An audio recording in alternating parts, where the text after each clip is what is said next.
അതായത് ഹാർട്ടിന് തന്നെ പല കളറുണ്ട്, അത് പല മീനിങ് ആണ്. ഫാദർ പറയുന്ന ഒരു കാര്യമുണ്ട്, ഹി വോണ്ട് ഡു ഇറ്റ്. ഞാനിപ്പോ ഇവിടെ വന്നിട്ട് ഈ രാജ്യത്ത് വന്നിട്ട് 2 വർഷം ആയതേ ഉള്ളൂ. നമ്മൾ എത്ര മെന്റലി പ്രിപ്പയർ ചെയ്യാൻ ഞാൻ എന്റെ കുഞ്ഞ് പറയുന്നത് കേൾക്കും.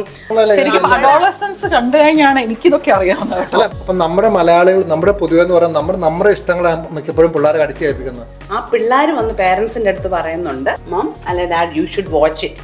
2K kids, Gen Z, Gen Alpha, new gen kids, അതെ, വിശേഷങ്ങൾ പലതാണ് നമ്മുടെ യുവതലമുറയ്ക്ക്. ചെറുതും വലുതുമായ അവർ നേരിടുന്ന പ്രശ്നങ്ങളെ തുറന്നു കാട്ടുന്ന, ഇന്ന് ലോകം മുഴുവൻ ചർച്ച ചെയ്യുന്ന വെബ് സീരീസാണ് അഡോളസൻസ്. ഒന്ന് പറഞ്ഞ് രണ്ടാമത്തിന് കത്തിയെടുക്കുന്ന യുവതലമുറയും മാതാപിതാക്കളും അധ്യാപകരും അടങ്ങുന്ന നമ്മുടെ സമൂഹം കണ്ടിരിക്കേണ്ട ഒരു വെബ് സീരീസ്. കുട്ടികളെയും കൂട്ടി മാർക്കോ പോലുള്ള സിനിമകൾ കാണാൻ പോകുന്ന നമുക്ക് ധൈര്യമായി ഈ സീരീസ് കാണാൻ സാധിക്കും. ഇതൊരു 15+ ആണെങ്കിൽ കൂടി ഇതിൽ വയലൻസ് ഇല്ല. ആകെയുള്ളത് കുറച്ച് സ്വയറിംഗ് വേർഡ്സ് മാത്രമാണ്. കുട്ടികളോടൊപ്പം ഇരുന്ന് ഈ സീരീസ് കണ്ട 2 അമ്മമാർ ഇന്ന് അവരുടെ അനുഭവം പങ്കുവെക്കുന്ന ഈ പുതിയൊരു വീഡിയോയിലേക്ക് എല്ലാവർക്കും സ്വാഗതം.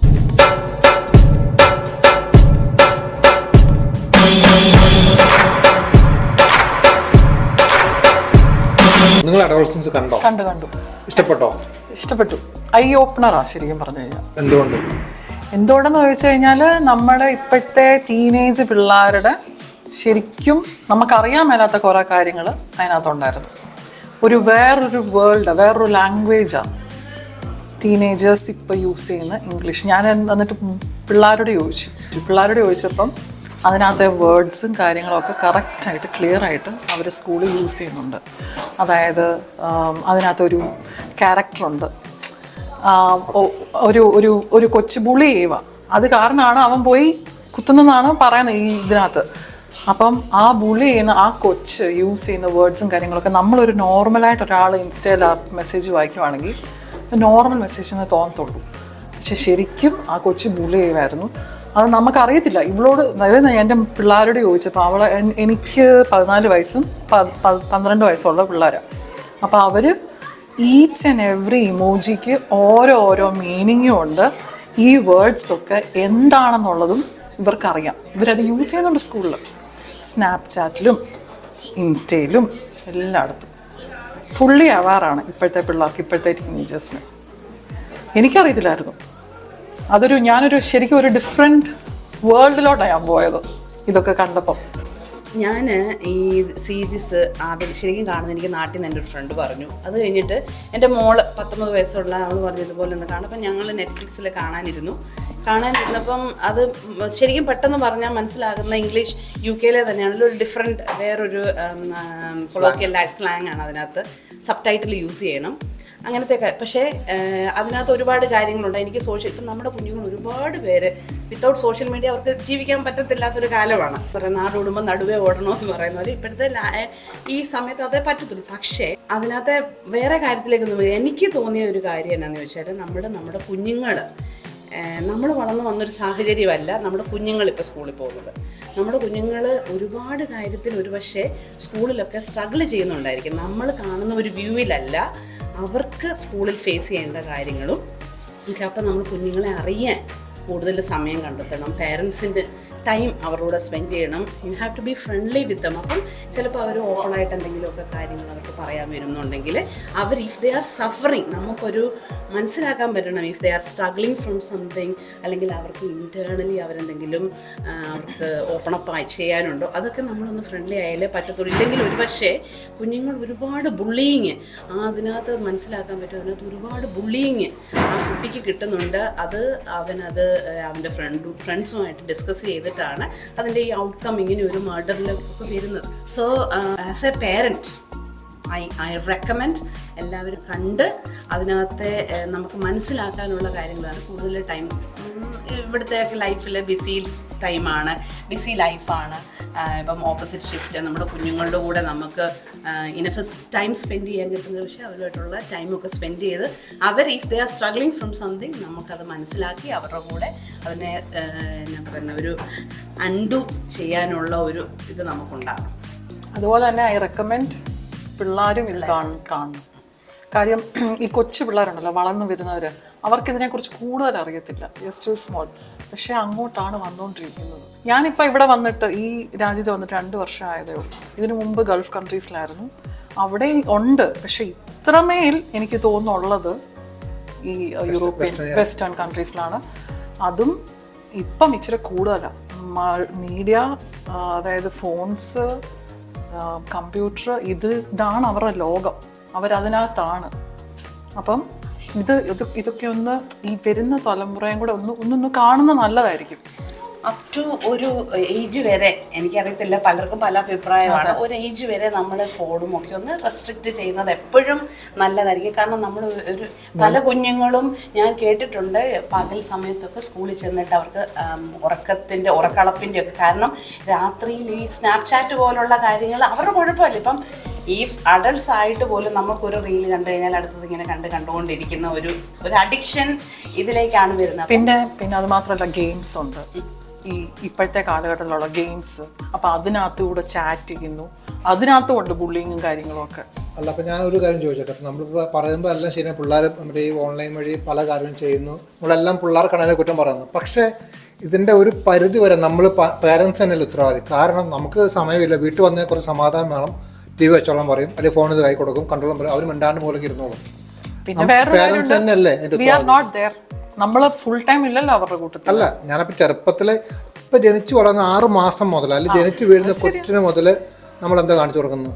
നഴ്സറി ടി വി ഫോണിൽ കാണിച്ചു കൊടുക്കുന്നത്. അവർ ജനിച്ച് വീഴുന്നത് കണ്ടു തുടങ്ങുന്ന ഇതാണ്. അവരുടെ കൂടെ ഫുൾ ടൈം ഇല്ല, പക്ഷെ നമ്മുടെ കൂടെ ഉള്ള 3 വർഷം 4 വർഷം നമ്മൾ ഫുൾ ടൈം നമുക്ക് പീസ് കിട്ടാൻ വേണ്ടിയിട്ട് ചെയ്തുകൊണ്ടിരിക്കുന്നത് അതല്ലേ. എന്നുവെച്ചാൽ പീസ് കിട്ടാൻ വേണ്ടി മാത്രമല്ല, കുറേ ഇൻഫർമേഷൻസ് ഒക്കെ നമുക്ക് ഇപ്പം പിള്ളേർക്ക് കിട്ടിയേ പറ്റത്തുള്ളൂ. കാരണം അല്ലെങ്കിൽ പിള്ളേർ ആകെപ്പാടെ കാണുന്നത് നമ്മുടെ വീട്ടിലെ ഫേസ് അല്ലെ സ്കൂളിലെ ഫേസ്. അത് മാത്രമല്ല, they have to get some information from ഇങ്ങനത്തെ കാര്യങ്ങളിൽ നിന്നുള്ള ഇൻഫർമേഷൻ വേണം. പക്ഷേ they should be a content. നമുക്കിപ്പോൾ ഒരുപാട് പേരൻ്റൽ കൺട്രോളും അങ്ങനത്തെ ഒരുപാട് കണ്ടൻസ് തന്നെയാണ്. അവർ വാച്ച് ചെയ്യുന്ന സാധനങ്ങൾ എന്താണ്, അതൊരു അവയർനെസ് പേരൻസിനും ഉണ്ടായിരിക്കണം. പിന്നെ ഇപ്പം നമ്മുടെ ഇപ്പം ഇതിനകത്ത് തന്നെ ഇമോജിയുടെ കാര്യം പറഞ്ഞു. ആ ഒരു ഇമോജിയുടെ കാരണം ഇപ്പം നമ്മൾ ഒരു പക്ഷെ നേരിട്ട് കണ്ടാൽ പോലും നമുക്കറിയത്തില്ലായിരിക്കും. അതായത് ഹാർട്ടിന് തന്നെ പല കളറുണ്ട്, അത് പല മീനിങ് ആണ്. ഇതൊന്നും എനിക്കറിയത്തില്ലായിരുന്നു. പിള്ളേർ പറഞ്ഞാലുള്ള അറിവാണ് നമുക്ക്. മീൻസ് അവർ അത്രയും വെൽ വേഴ്സ്ഡ് ആണ്. വെറും ഒരു ഡൈനാമൈറ്റ്, അല്ലെങ്കിൽ കിഡ്നിയുടെ പടം, അല്ലെങ്കിൽ പില്ലിന്റെ പടം, ഒരു ടാബ്ലറ്റിന്റെ ഫോട്ടോ അല്ല. ഇപ്പൊ പിള്ളേർക്ക് ഈ പറഞ്ഞ സംഭവങ്ങളൊക്കെ അറിയാം, അത് അവരുടെ കുഴപ്പമില്ല. കുഴപ്പമെന്ന് പറയാൻ നമുക്കൊന്നും അറിയില്ല, അതല്ല സത്യത്തിൽ. നമുക്കറിയത്തില്ല, നമ്മളും അവെയർ ആയിരിക്കണം. നമ്മുടെ അവയർനെസ് ഇല്ല എന്നുള്ളതല്ല. ശരിക്കും അഡോളസൻസ് കണ്ടു കഴിഞ്ഞാണ് എനിക്കിതൊക്കെ അറിയാവുന്നത്, എനിക്കറിയത്തില്ലായിരുന്നു. അല്ല, അപ്പൊ ഇതിനകത്ത് എന്റെ സംശയം, ഈ അഡോളസൻസ് എന്ന് പറയുന്ന ഒരു ഇംഗ്ലീഷ് കമ്മ്യൂണിറ്റി ഉണ്ടായ സംഭവമാണ്. ഇംഗ്ലീഷുകാർ പിള്ളേരെ വളർത്തുന്നത് എങ്ങനെയാണ് നമുക്കറിയാം. ചെറുപ്പം മുതലേ പിള്ളേർക്ക് വേണ്ട എല്ലാം കൊടുത്തു. അപ്പൊ അവരുടെ കമ്മ്യൂണിറ്റി ഇത്രയും ഫ്രീഡം കൊടുത്തിട്ടും ഇങ്ങനെ സംഭവിക്കുന്നു. അപ്പൊ നമ്മൾ സത്യം പറഞ്ഞാൽ അടിച്ചമർത്തിയ നമ്മുടെ പിള്ളേരൊക്കെ ഒരു പരിധി വരെ വളർത്തുന്നു. അപ്പൊ അവർക്ക് അവരുടെ ഒരു ഫീലിങ്സ്, ഇപ്പൊ ഇവർ ഈ ഇത്രയും ഫ്രീഡം ഉള്ള പിള്ളേരെ അടുത്ത് വരുമ്പോൾ നമ്മുടെ പിള്ളേരെ ശരിക്കും സ്ട്രഗിൾ ചെയ്യുന്നില്ലേ? സ്ട്രഗിൾ ചെയ്യുന്നുണ്ട്. കാരണം നമ്മുടെ കുഞ്ഞുങ്ങൾ ശരിക്കും പറഞ്ഞാൽ 2 കൾച്ചറിനിടയ്ക്ക് കിടന്ന് ഞെരിഞ്ഞാന്ന് പറഞ്ഞാൽ അവർക്കറിയാം വീട്ടിലെ കാര്യങ്ങൾ എങ്ങനെയാണ്, അല്ലെങ്കിൽ നമ്മുടെ ബാക്ക്ഗ്രൗണ്ട് എന്താണ്. പക്ഷേ അറ്റ് ദ സെയിം ടൈം അവരുടെ സ്കൂളിൽ കാണുന്ന, ഇപ്പോൾ ഫോർ എക്സാമ്പിൾ, നമ്മുടെ ഒരു 13 ഇയർ 14 ഇയർ ഓൾഡ് ആൾക്ക് ഒരു ഗേൾ ഫ്രണ്ട് ഉണ്ടെന്ന് നമ്മുടെ പേരൻസ് പ്രൗഡോടെ പറയുന്ന ഒരു കമ്മ്യൂണിറ്റി നമ്മൾ ജീവിക്കുമ്പം നമ്മുടെ കുഞ്ഞുങ്ങൾക്ക് നമ്മളോട് വന്ന് അത് പറയാൻ പറ്റത്തില്ല. അത് അപ്പോൾ അതുപോലത്തെ ഒരുപാട് രീതിയിൽ കുഞ്ഞുങ്ങളത് സ്ട്രഗിൾ ചെയ്യുന്ന ഒരുപാട്, അവർക്കൊന്നും നമ്മളോട് ഓപ്പണായിട്ട് പറയാൻ, ഈവൻ ഫ്രണ്ട്സിനോട് പോലും ചിലപ്പോൾ അവർക്ക് ഡിസ്ക്ലോസ് ചെയ്യാൻ പറ്റത്തില്ലായിരിക്കും അവരുടെ പല കാര്യങ്ങളും. അപ്പം അങ്ങനെ വരുമ്പോഴാണ് കുഞ്ഞുങ്ങൾ മാനസികമായിട്ട് ഒരുപാട് അതിനെ സഫർ ചെയ്യുന്നത്. ആ സഫറിങ് മനസ്സിലാക്കാനുള്ള ആസ് എ പാരൻറ്റ് നമുക്കൊരു എബിലിറ്റി ഉണ്ട്. പക്ഷെ നമ്മളിപ്പോഴും പഴയ ആ ഒരു ചട്ടക്കൂട്ടിനുള്ളിൽ കിടന്നുകൊണ്ട് കുഞ്ഞുങ്ങളെ കാണരുത്. ഇതുപോലുള്ള റീഡിങ് ഒരുപാട് കാര്യങ്ങളുണ്ട്. ഒരുപാട് നമുക്ക് അപ്ഡേറ്റ് ചെയ്ത റീഡിങ്സ് അല്ലെങ്കിൽ എന്തെങ്കിലുമൊക്കെ ക്ലാസ്സുകളും ഒക്കെ പോയി അപ്ഡേറ്റ് ചെയ്യാൻ നമ്മളും കുറച്ച് ഔട്ട്ഡേറ്റഡ് ആകരുത്. പിന്നെ കുറച്ചുകൂടി ഫ്രണ്ട്ലി ആയിട്ട്, മീൻസ് പിള്ളേരെല്ലാം നമ്മുടെ അടുത്ത് വന്ന് സംസാരിച്ച് നമ്മളോട് എല്ലാ കാര്യങ്ങളും പറയാനുള്ള ആ ഒരു ഫ്രീഡം കൊടുക്കണം. സ്പേസ്. ഇപ്പം ഞാൻ പറയാം, ഇപ്പം ഞാൻ പഠിച്ചു വളർന്ന ആ സമയത്ത് നമുക്ക് ഇങ്ങനത്തെ കാര്യങ്ങളൊന്നും നമ്മുടെ പേരൻസിനോട് പറയാൻ പറ്റത്തില്ല. ആ ഒരു രീതി അല്ല. പക്ഷെ ഇപ്പോഴത്തെ കാലത്ത് നമ്മൾ കുറച്ചുകൂടെ വേറൊരു രീതിയാണ്. അപ്പം നമ്മൾ കുറച്ചുകൂടെ ഫ്രണ്ട്ലി ആയിരിക്കണം. പിന്നെ നമുക്കും അവയർനെസ് വേണം ഇതിനെക്കുറിച്ച്. ഫ്രണ്ട്ലി മാത്രമല്ല, ഇതൊക്കെ ഒരു ടേക്കപ്പ് ചെയ്യാനുള്ള ഒരു കപ്പാസിറ്റി അത് വേണം. അതെ, കുഞ്ഞുങ്ങൾ നമ്മളോട് വന്ന് പറയുമ്പോഴും അതിന് നമ്മൾ റെസ്പോണ്ട് ചെയ്യുന്ന ഒരു വേ ഉണ്ട്. അതിപ്പം പ്രിപ്പറേഷൻ നമ്മൾ എത്ര മെൻ്റലി പ്രിപ്പയർ ചെയ്യാൻ ഞാൻ എൻ്റെ കുഞ്ഞ് പറയുന്നത് കേൾക്കും, അല്ലെ എനിക്ക് റെസ്പോണ്ട് ചെയ്യുന്നത് ഈ രീതിയിലായിരിക്കും എന്ന് പറയാനും, പക്ഷേ അതിൻ്റെ ആക്ച്വൽ ഇതിലേക്ക് വരുമ്പോൾ ഒരു പക്ഷേ നമ്മളുടെ ഫേഷ്യൽ എക്സ്പ്രഷനിലെങ്കിലും നമ്മുടെ ബോഡി ലാംഗ്വേജിലെങ്കിലും നമ്മൾ ഒരു പക്ഷേ അത് ഹൈഡ് ചെയ്യാൻ ശ്രമിച്ചാൽ നമുക്ക് പറ്റത്തില്ല. പക്ഷേ ശരിക്കും പറഞ്ഞു കഴിഞ്ഞാൽ അവര് നമ്മളോടല്ല വേറെ ആരോട് പോയി പറയാൻ പറ്റില്ല. ഇല്ല, പക്ഷെ ഒരിക്കൽ പറഞ്ഞാൽ അന്ന് നമ്മുടെ റെസ്പോൺസ് കണ്ട പിള്ളേർ വീണ്ടും തിരിച്ച് നമ്മുടെ അടുത്ത് വരണം. അങ്ങനെ വേണം നമ്മൾ ഡീൽ ചെയ്യാൻ. നമ്മുടെ ചെറുപ്പത്തിൽ എനിക്ക് കപ്പയെ കിട്ടിയോളൂ, ചക്കയെ കിട്ടിയോളൂ, നിങ്ങൾക്ക് അത് കിട്ടി, ഇത് കിട്ടി, ഞാൻ നടന്ന സ്കൂളിൽ പോയാന്ന് നമ്മൾ ഇപ്പോഴത്തെ പിള്ളേരെ പറഞ്ഞിട്ടൊന്നും കാര്യമില്ല, അവർക്കത് മനസ്സിലാത്തില്ല. ഇപ്പൊ ഞാൻ കണ്ടിടത്തോളം നമ്മുടെ ഒരു ടീനേജിലുള്ള പിള്ളേർ ഈ സീരീസ് കാണുന്ന ആൾക്കാര് ആ പിള്ളേർ വന്ന് പേരൻസിന്റെ അടുത്ത് പറയുന്നുണ്ട്, മം അല്ല dad you should watch it. കാരണം അവർ നമ്മളെ മനസ്സിലാക്കാൻ ശ്രമിക്കുന്നുണ്ട്. കാരണം നമുക്ക് ഇതിനകത്ത് പല കാര്യത്തിലും ഇഗ്നോറൻ്റ് ആണെന്നുള്ളത് മനസ്സിലാക്കിക്കൊണ്ടായിരിക്കും അവർ തന്നെ നമ്മളോട് വന്ന് പറയുന്നുണ്ട് നമുക്കത് ഇരുന്ന് കാണണമെന്ന് പറഞ്ഞു. കാരണം ഒരു പക്ഷേ അത് നമ്മളിലേക്ക് അവർക്ക് നമ്മളെ ഒന്ന് ബോധവൽക്കരിക്കണം എന്നുള്ള ആ ഒരു ആഗ്രഹം ഉള്ളിലുള്ളത് കൊണ്ടായിരിക്കും അവർ. ഞാനൊരു എക്സാമ്പിൾ പറയാം കേട്ടോ. എൻ്റെ ബ്രദർ, അവൻ ഖത്തറില, അവൻ ഇത് കണ്ടു. അവൻ്റെ വൈഫും പിള്ളേരും നാട്ടിലാണ്. അപ്പം അവരെ കൂടെ പറഞ്ഞു, അവരോടും പറഞ്ഞു കാണണമെന്ന് പറഞ്ഞു. അത് കഴിഞ്ഞിട്ട് എന്നെ വിളിച്ചിട്ട് പിള്ളേരോട് വർത്താനം പറഞ്ഞു. എന്നിട്ട് പിള്ളേരോട് പറഞ്ഞു, നിങ്ങളുടെ ലാംഗ്വേജ്, നിങ്ങൾ പറയുന്നത് ഇംഗ്ലീഷ് എന്താന്ന് പറയാൻ. അന്നേരം ഇവർക്ക് ഒത്തിരി കൊളോക്കിയൽ സ്ലാങ്ങും കാര്യങ്ങളും ഉണ്ട്, നമുക്കറിയാൻ മേലാത്തത്. അപ്പം അവൻ ചോദിക്കും, ഇതെന്തുവാടി എന്ന് പറഞ്ഞാൽ നമ്മൾ അറിഞ്ഞിട്ടില്ല. അപ്പോൾ ഓരോന്നിൻ്റെയും ഷോർട്ട് ഫോംസ്, ഓരോന്നിൻ്റെയും അവർക്കുണ്ടെന്നേ ഒരു വൊക്കാബുലറിയാ ശരിക്കും. അത് അവനിത് കേട്ടിട്ട് അവനോർക്കും ഇങ്ങനെയൊക്കെ ഉണ്ടോ ഇപ്പം. അതായത് ഇല്ല മാറിയല്ല, ആ ലാംഗ്വേജ് അവര് അങ്ങ് നോർത്തിലേക്കുള്ള ഇതായോണ്ട് എനിക്ക് മോള് ഞാൻ ഇടയ്ക്കിടയ്ക്ക് അല്ല ചേച്ചി, ഇപ്പം ഇവിടെ ആണെങ്കിലും ഡിഫറൻസ് ഉണ്ട്. അതായത് സംസാരിക്കുന്നുണ്ട്, പക്ഷെ അവർ യൂസ് ചെയ്യുന്ന ഓരോ വേർഡ്സും കാര്യങ്ങളും ഒക്കെ നമ്മൾ നോർമലായിട്ട് യൂസ് ചെയ്യുന്ന ഇംഗ്ലീഷ് വേർഡ്സ് ഇല്ല. ഇവര് ടെക്സ്റ്റ് ചെയ്യുമ്പോൾ, കുഞ്ഞുങ്ങൾ ടെക്സ്റ്റ് ചെയ്യുമ്പോൾ സംബന്ധിച്ചിട്ടുണ്ടോ?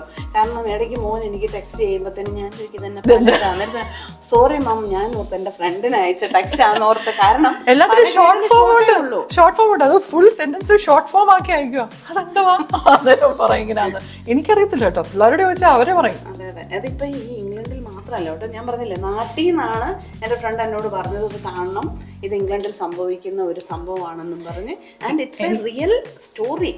അതാണ് ഇതിനകത്ത്, ഇതൊരു നടന്ന സംഭവമാണ്. അപ്പം ശരിക്കും സ്റ്റാബ് ചെയ്തിട്ടുണ്ട് ഒരുത്തൻ 18 പ്രാവശ്യം, 108 സംതിങ് അങ്ങനെ എങ്ങാണ്ടാ ഞാൻ പറഞ്ഞത്. പക്ഷേ അങ്ങനെ ഒരു ഒരാൾ, ആ പ്രായത്തിൽ ഒരാൾ അങ്ങനെ ഒരു ക്രൈം ചെയ്യണമെങ്കിൽ ഹൗ മച്ച് അവൻ്റെ അകത്ത് അത് എന്തുമാത്രം ഡിസ്ട്രസ് ഉണ്ടായിട്ടായിരിക്കും. So he has been bullied. അപ്പൊ എത്രയൊക്കെ ബുള്ളി ചെയ്തപ്പോഴും അത് വേറെ ഒരാൾക്ക് പോലും മനസ്സിലാവുന്നില്ല. ആർക്ക് ഒരു രീതിയിൽ മനസ്സിലാക്കുന്നില്ല. എന്തൊക്കെ നോക്കിയിട്ടും ആർക്കും മനസ്സിലാവുന്നില്ല. അതായത് അതിനകത്ത് ആ പോലീസുകാരൻ ഇത് ഇൻസ്റ്റയില് ഇത് നോക്കിയിട്ട് ഇതെന്നാ ബുള്ളിങ് ആണോ, ഇത് നോർമൽ അല്ലേ എന്ന് ചോദിക്കും. അന്നേരം അവന്റെ മോനാണ് പറഞ്ഞു കൊടുക്കുന്നത് അല്ല. അതുപോലെ ഭയങ്കര ഇൻട്രസ്റ്റിംഗ് ആ മോൻ പറയുന്ന ഒരു കാര്യം ശ്രദ്ധിച്ചോ. അന്നേരമാണ് ഇനി എന്താ ചെയ്യുന്നത്, let's go and have A chips എന്ന് പറഞ്ഞ് അവൻ പറയുമ്പം മോനെ പോലീസുകാരനോട് ചോദിക്കുന്നുണ്ട്, സി ഓൾ ദീസ് ടൈം നീ എൻ്റെ കൂടെ ഇങ്ങനെ ഒരു ടൈം സ്പെൻഡ് ചെയ്തിട്ടില്ല, you have A time now. So that means ആ പിള്ളേർ തന്നെ നമ്മൾ അവരുമായിട്ട് ടൈം സ്പെൻഡ് ചെയ്യുന്നില്ല എന്നുള്ളത് അവൻ്റെ ഫാദറിനോട് പറയാണ്. സോ ആ പോലീസുകാരന് പെട്ടെന്നൊരു റിഗ്രഷൻ ഉണ്ടാവുകയാണ്, ഞാൻ ഇത്ര പറയുന്നുണ്ട് പുള്ളി ഇപ്പോഴും മോനുമായിട്ട് നടത്തുന്നത്. സ്കൂളിൽ വരുന്നത് ആദ്യമായിട്ടാണ്. ഈ കേസ് ഉണ്ടോണ്ടാവും മോന്റെ സ്കൂളിൽ വരുന്നത്. അവിടെ തന്നെ സ്കൂളിൽ ശ്രദ്ധിച്ചു ഈ പയ്യന്റെ അടുത്ത് പിള്ളേര് ഇവന്റെ അടുത്ത് ബിഹേവ് ചെയ്യുന്നത്. ഒരു സ്കൂളിൽ തന്നെ എത്രയോ ഡിഫറെന്റ് ക്യാരക്ടേഴ്സ് ഉള്ള ആൾക്കാരാണ് അവിടെ ഉള്ളത്. ഇപ്പം നമ്മളാണേലും എല്ലാവർക്കും അവരുടേതായ ക്യാരക്ടറിന് യൂണീക്നെസ് ഉണ്ട്.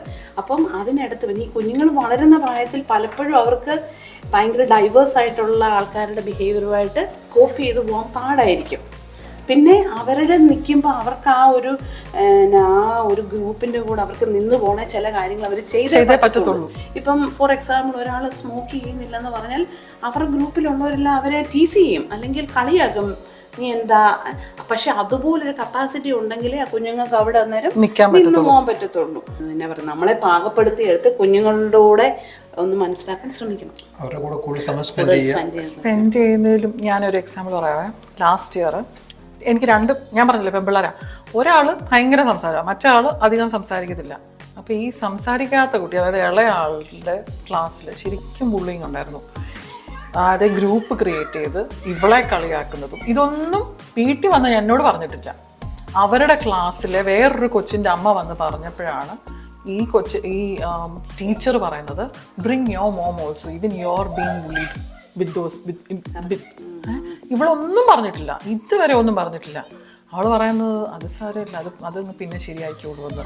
ഒരു ഡോണ്ട് കെയർ ആറ്റിറ്റ്യൂഡാ പുള്ളിക്കാരത്തേക്ക്. ആറ്റിറ്റ്യൂഡ് ഉള്ളതുകൊണ്ട് കുഴപ്പമില്ല. പക്ഷെ എല്ലാവർക്കും അങ്ങനെ കിട്ടത്തില്ല. ഒരു പക്ഷെ അത് മതി ഒരു കുഞ്ഞിനെ ടോട്ടലി ഡൗൺ. അതായത് ആ ഗ്രൂപ്പിലുള്ള എല്ലാ പിള്ളേരും ആ ഗ്രൂപ്പിനകത്തുണ്ട്. എന്നിട്ട് ഇവളെ കൂടെ അതിനകത്ത് ഇത് ചെയ്തിട്ട് എന്നിട്ട് ഇവരെ രണ്ടുപേരും ഇൻസൾട്ട് ചെയ്യുക അതിനകത്ത് ഫുള്ള്. ഇത് ഒന്നും അറിയുന്നില്ല നമ്മളാരും, പിന്നെ അറിയുന്നത് എല്ലാം കഴിയുമ്പോഴാണ് അറിയുന്നത്. ഒരുപാട് ബുള്ളിങ് ഉണ്ട്, നമ്മൾ അതറിയത്തില്ല. കുഞ്ഞുങ്ങളും ഇവര് കറക്റ്റ് അവർ ചിലപ്പോൾ അത് റെക്കഗ്നൈസ് ചെയ്യുന്നു. ചോദിച്ചപ്പോൾ പറഞ്ഞു അതിൻ്റെ ആവശ്യമൊന്നുമില്ല, I didn't care about it, അതുകൊണ്ടാണ് ഞാൻ പറയാഞ്ഞത്. പക്ഷെ ഇതായിരിക്കണമെന്നില്ല എല്ലാവരുടെ ആറ്റിറ്റ്യൂഡ്. ചുരുക്കത്തിൽ അഡോൾസൻസ് എന്ന് പറഞ്ഞ സീരീസ് പേരൻസ് പിള്ളേരെ ഇരുത്തി കാണേണ്ട ഒരു സംഭവമാണ്, മസ്റ്റായിട്ട് കണ്ടിരിക്കണം. അഥവാ പിള്ളേരൊന്ന് പേരൻസിന് പറയുന്നുണ്ടെങ്കിൽ ഒരു പക്ഷേ ഇൻഡയറക്റ്റ് ആയിട്ട് നിങ്ങൾ ഞങ്ങളെ മനസ്സിലാക്കാൻ ശ്രമിക്കൂ ആയിരിക്കില്ലേ. ഒരു 13 വയസ്സുകാരൻ, അവൻ കുറ്റം ചെയ്തു, അവൻ ജയിലിലായി, അവൻ്റെ കാര്യം കഴിഞ്ഞു. പക്ഷെ അതിൻ്റെ നരക യാതന അനുഭവിക്കുന്നത് അവൻ്റെ കുടുംബമാണ്.